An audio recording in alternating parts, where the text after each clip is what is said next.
We hear that word thrown around constantly now, fascism.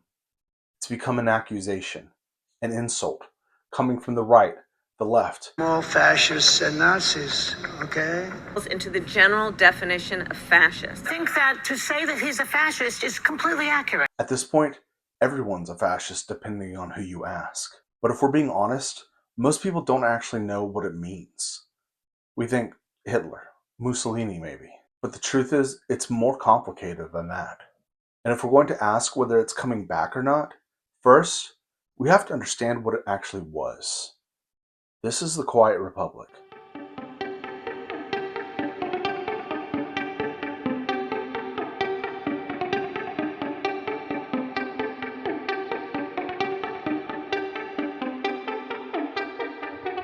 The rise of fascism is usually associated with World War II, but to understand its origins, you have to go back to the immediate aftermath of World War I, to the Treaty of Versailles more specifically. One of its core provisions was that Germany would pay for the war. The cost of the destruction, the economies, the rebuilding, placed on a country who had just been defeated. And the bottom line is, Germany couldn't afford that. So their economy collapsed and their money became worthless. And beneath all that, something else was beginning to form. Resentment, humiliation, the sense that something had been taken from them. Fascism didn't actually begin in Germany. It began in Italy. Benito Mussolini, a war veteran, turned away from socialism, especially the rising Marxist coalition, and toward something else entirely. He looked backward to ancient Rome, to the idea of a powerful, unified empire, and the belief that it could be rebuilt. Through violence, intimidation, and political maneuvering, Mussolini rose to power in Italy. And in Germany, a similar story was unfolding. A young Adolf Hitler, also a war veteran, looked out at his broken nation, and he saw the same thing: decline, humiliation, and loss. And he offered the very same answer: a return to greatness. After a failed coup, though, Hitler changed tactics, learning a lesson from observing Mussolini. He kept the violence through the brown shirts, but paired it with something more powerful: legitimacy, a political movement, a party. And when he became chancellor, it wasn't through force alone. It was with the support of the people. Because like Mussolini, he sold them a story of who they used to be and who they could become again. So it's here that we can identify the first key trait of fascism, the myth. And it's central. Fascism is built on the idea of a lost past, of a time when the nation was strong, unified, and great. That myth is rarely defined clearly, but it doesn't need to be, because it's not about accuracy, it's about emotion. A feeling that something has been lost and needs to be reclaimed. The second piece in understanding fascism is the leader. Fascism doesn't exist without a central figure, a strongman who embodies the myth. Not just a politician, but a voice. Someone who claims to speak for the people, and more importantly, someone who claims they alone can restore what was lost. The leader becomes the vessel of the story, the living symbol of the nation's return, and that leads directly to the third piece. The enemy. Fascism requires one, because it needs to channel all that anger, resentment, and frustration somewhere. In Italy, the enemy was largely political: Marxists and socialists, really anyone who was a threat to national unity. But in Germany, it became something far darker. The Nazi movement scapegoated entire groups of people: Jewish and queer people, gypsies, as well as socialists and Marxists. But they blamed the Jewish people most specifically for economic collapse, cultural decline, and national humiliation. Hitler spun conspiracies about Jewish bankers, about a cabal of global power, and he laid the blame of Germany's decline squarely at their feet. It was Hitler who said, "If you tell a big enough lie and tell it frequently enough, it will be believed." Now, while this rhetoric was spreading, There was another group watching closely, the economic elite of the day. Business owners, the ultra rich, yes, capitalists. And when I say capitalists, I don't mean anyone subscribing to the liberal ideology of free markets. I mean the actual owners of capital, specifically capitalists within Germany and Italy, though, to be fair, there were pockets of support for fascists in America and in England as well among the owning class. At the time, Marxism wasn't theoretical, it was very real. Revolution had already taken Russia, and for industrialists, business leaders, and those with wealth, it represented an existential threat. A wave of Marxism across the globe seemed possible. These powerful men saw Hitler and Mussolini, and maybe they didn't agree with all the rhetoric, but they knew that the Marxists would spell an end to their way of life. So most of them, they threw in with the fascists, because capital is always about the bottom line. Everything else be damned. And I'm not highlighting this point just because I enjoy dunking on capitalists, even though I do. We're going to come back to this point later on. So now we have our myth, we have our strongmen, we have our enemies, the scapegoats to blame for the ills of society. Now we have to discuss methods. Both Italian and German fascism use violence like an engine for growing their power, and they use suppression as the means for solidifying their rule. Violence was a tool not only for seizing power, but for reshaping society itself. They conducted public demonstrations and intimidation, assault, murder, the destruction of property. And once that power was secured at a national level, elections were suspended, and opposition parties were dismantled. The press was quickly brought to heel because if you control information, you control reality. Dissent was no longer allowed or debated over, it was silenced. So we have a myth, a figure, an enemy, and now we have the method, violence and suppression. I think one other thing has to be acknowledged at this point, and that's the emphasis put on the state within fascism. Both Mussolini and Hitler spoke the populist language, but the philosophy, if we can call it that, was very much centered on the collective, the state. They both emphasized service towards the state, how true freedom was found in service to this sort of amorphous ideal. Once again, as was the myth, this wasn't well articulated or explained. So while fascists tapped into the population's emotions, they didn't really offer a whole lot for the individual in the way of true solutions. They only really offered a way to channel the outrage and the anger that these populations were feeling at the time, and that was in exchange for fealty to this myth and to the state. And this leads to the final piece, the fuel for the machine that's been built, and that fuel is expansion. Italy turned outward, invading parts of North Africa, while Germany did the same across Europe. Because once a movement like this consolidates power at home, it never stops there.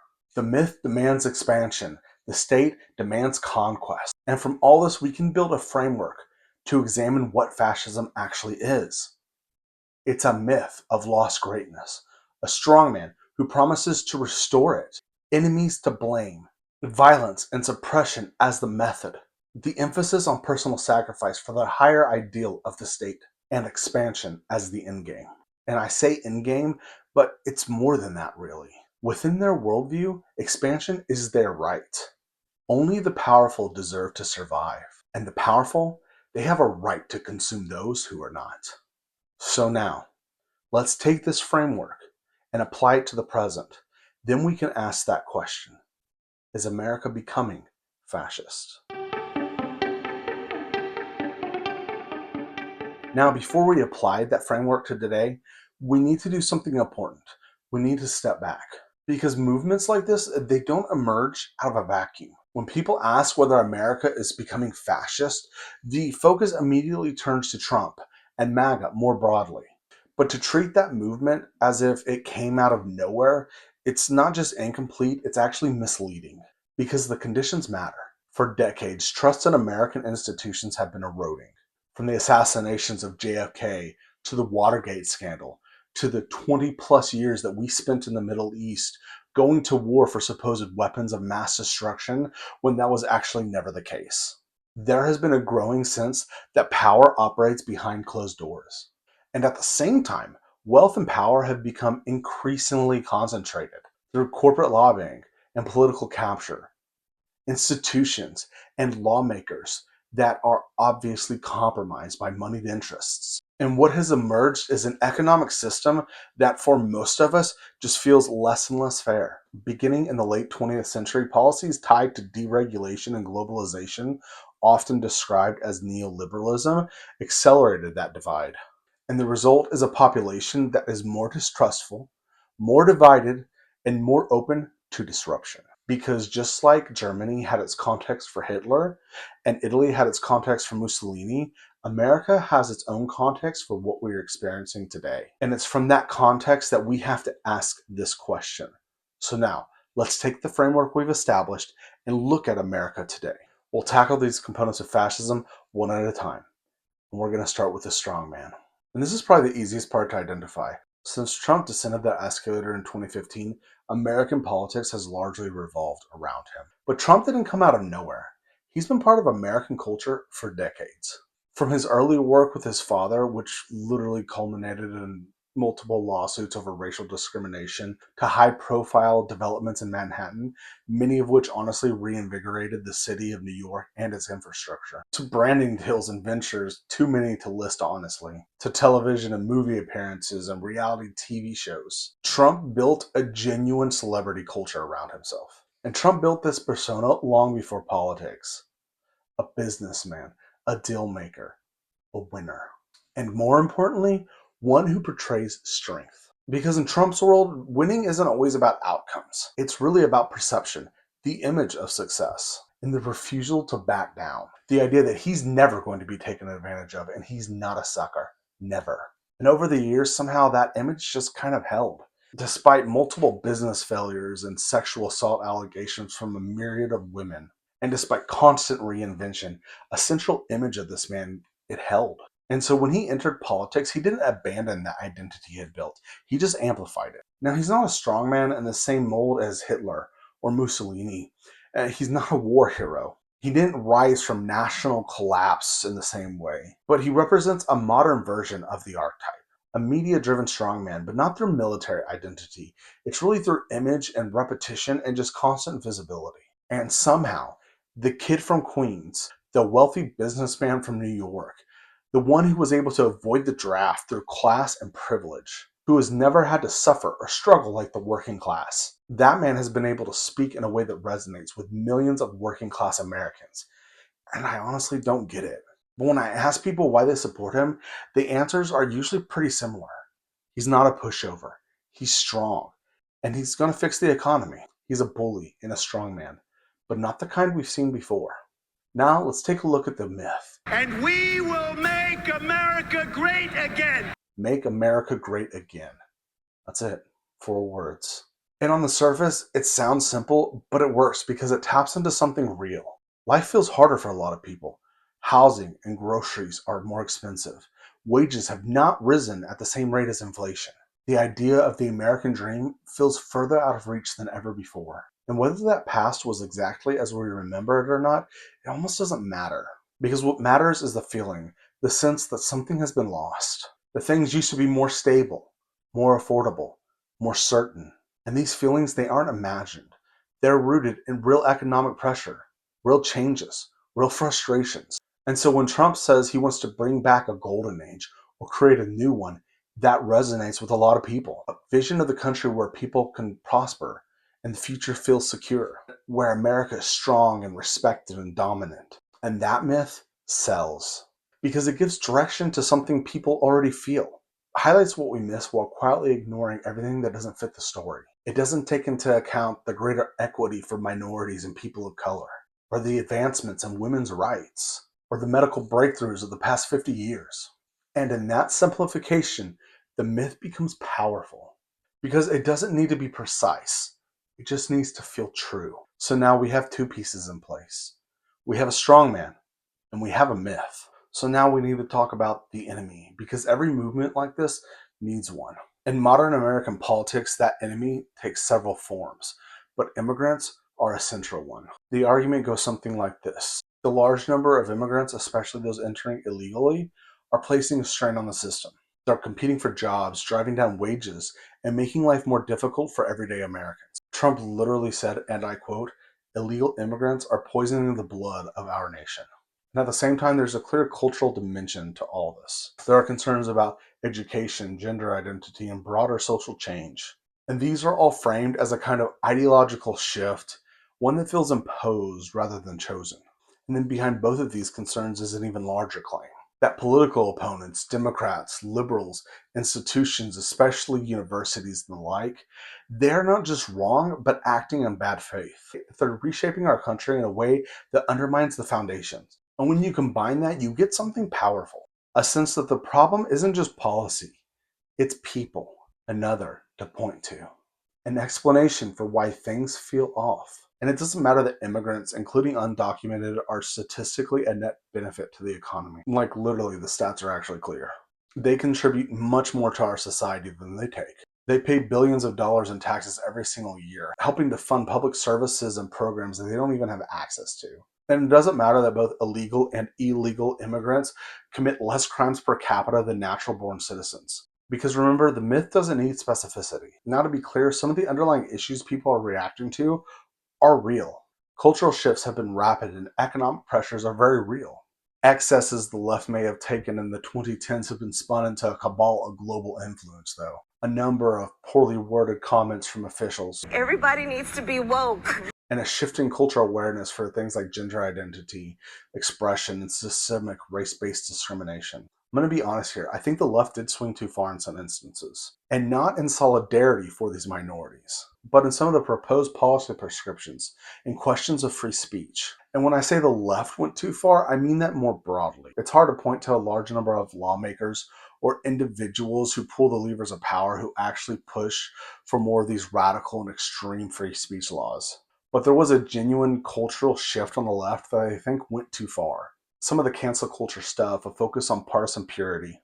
We on the left are much more willing to viciously tear one another apart than we are to unite against rising authoritarianism. But see, this is where the breakdown happens. Because the inclination to leap from complexity to a single unified enemy, that right there is the important part for MAGA. Because once everything is explained through that lens, nuance disappears. The story holds, and that's really the point. The left wants to make America communist. And even when you ask for like a definition of what they mean by communism, they don't know. Like literally no clue. They don't know how to define it. But that's the line. The big bad communism. The fear. She's a communist, okay? And it doesn't matter if it's true. Because like the myth, the enemy doesn't need to be precise. It just needs to feel true. Only the personification of the enemy matters. One to unite against. And right now, we're 3 for 3. So it's not looking good for our question. Is America becoming fascist? And it's here that I want to be careful in evaluating where we stand because the truth is not clean. It would be very easy here to collapse into partisan thinking, tribalism, and hot takes. The truth is we have seen an escalation in state violence during the second Trump admin. And this began back in 2020 with Trump's refusal to accept the results of the 2020 election. He literally tried to intimidate state officials. All I want to do is this. I just want to find 11,780 votes. And the January 6th mob broke into our Capitol building. Police officers were assaulted and people were killed. There was a call for Vice President Pence to be hanged for treason. And this is unprecedented. And unprecedented isn't really a strong enough word to use. To this day, the sitting president refuses to accept that he lost an election. That's wild. Every lawsuit they filed literally came to nothing, thrown out by Republican judges, many of whom were appointed by Trump himself. Since the rise of neoliberalism, every administration, I literally mean every administration, has tested the limits. But not like this, not truly. There is a brazenness to this. The willingness to just say the quiet part out loud. And now, since 2025, we have this massive uptick of funding and power given to ICE, with flagrant assaults on constitutional rights, a force who does not answer to Constitution or law, who forces their way into private properties without warrants. who disappears individuals, including American citizens, without cause and without judicial oversight, forced deportations of legal residents and immigrants, inhumane holding facilities, the suspension of rights, the false declaration of national emergencies in order to constitute executive overreach, brutality in treatment, the murder of Renee Good, of Alex Preddy, among others. So violence has indeed escalated. But ICE, they aren't the brown shirts and they aren't the black shirts. They share DNA. There's virtually no transparency, poor training, no accountability, narrative lies propagated by officials from the administration itself. And ICE's operations are being carried out in truly barbaric ways. And so I'm not trying to downplay what ICE is doing because yes, there's been escalation and tension, but we also have to be honest about the comparison because this is not the level of violence seen under Hitler or Mussolini. There are still functioning institutions and the press kind of operates and opposition still exists. And that distinction matters because if we start to blur these lines, we stop being able to see what's actually happening. Now, that said, I do see a trend, one that points to the increased use of force and violence, the militarization of police forces, and the increased normalcy of those forces, a willingness to test and disregard the limits of power. And that's where the concern lies, not in what it is, but what it's quickly becoming. So, concerning violence, I think what we're seeing is fascism coded, but I don't think we're fully there yet. I hope we never do get there, but I fear we will. Now, for the final piece, expansion. In both Italy and Germany, fascism didn't just stop at the nation's border. It moved outward. Conquest became an extension of the myth. So the question is, are we seeing anything like that today? Since Trump's second term began, there has been a noticeable shift in foreign policy. Threats have been levied multiple times against nations like Greenland and Canada, Mexico, allies and neighbors of ours. And in the year following, this has only escalated. The US moved in an operation in Venezuela, literally kidnapping their president. We've been illegally bombing fishing boats off the coast of Venezuela, and some of these actions literally constitute war crimes and have been largely condemned by the international community. We have illegally bombed Iran twice in the last year, and there's a war going on over there right now. And as of the end of March when I'm recording, there's the very real possibility that ground troops will be deployed within days. So again, we can kind of see this framework emerging. It's not entirely identical to the past, but neither is it completely disconnected. The US is showing a growing willingness to just project power outward, to act unilaterally, to test and disregard the limits of what is acceptable. But it's here where we have to be honest. This is not the same as the expansionist campaigns under fascist Italy and Germany. There is not yet full-scale imperial conquest and no total war across continents. The scale is different and the structure is different. Limits are being tested, institutions are being stretched to the point of breaking, and norms have been pushed further than they've ever been pushed before. But here's the key. Fascism didn't start at its worst. It grew to that. First, it was tested and stretched. So it's here where the differences really do start to matter. Because while there are similarities between MAGA and classical fascism, there are also very clear divergences. And one of the biggest is the relationship to power, specifically economic power. I told you, we'd be coming back to the capitalists. It seems like we always do. In Italy and Germany, many of the capitalists aligned themselves with the fascist regimes, but it seemed like it was more out of fear of socialism and instability. And these capitalists, they weren't the center of the system. But in the modern American context, that relationship looks different. Trump literally comes from that world. And his political movement exists alongside and oftentimes in alignment with leaders from the technological, finance, and media world. Names like Peter Thiel, Mark Andreessen, Elon Musk represent a form of influence that is deeply embedded within the system that is shaping our modern lives. And this isn't just political power, it's economic, technological, and informational. And I cannot emphasize enough how dangerous this truly is, just the sheer levels of corruption that are present. The fact that Elon Musk donated nearly $300 million to Trump's campaign, then was immediately gifted a newly formed government agency, Doge, it just tore through the government's financial system. And this all ties into like what's simply like the most brazen corruption present in any administration of like all time. Trump is very transactional. From crypto schemes that like quite literally have acted as massive transfers of wealth between capital supporters of Trump, like to himself, to the endless products he sells at like outrageous prices: shoes, watches, all kinds of merchandise. Politicians have been corrupt for like a very long time, but none have ever simply worn that corruption so brazenly, almost as if to gloat. And that's novel, truly. That doesn't really track onto classical 20th century fascism. And there's also a difference in ideology. Leaders like Hitler and Mussolini, they were driven by relatively coherent, if extremely dangerous, frameworks.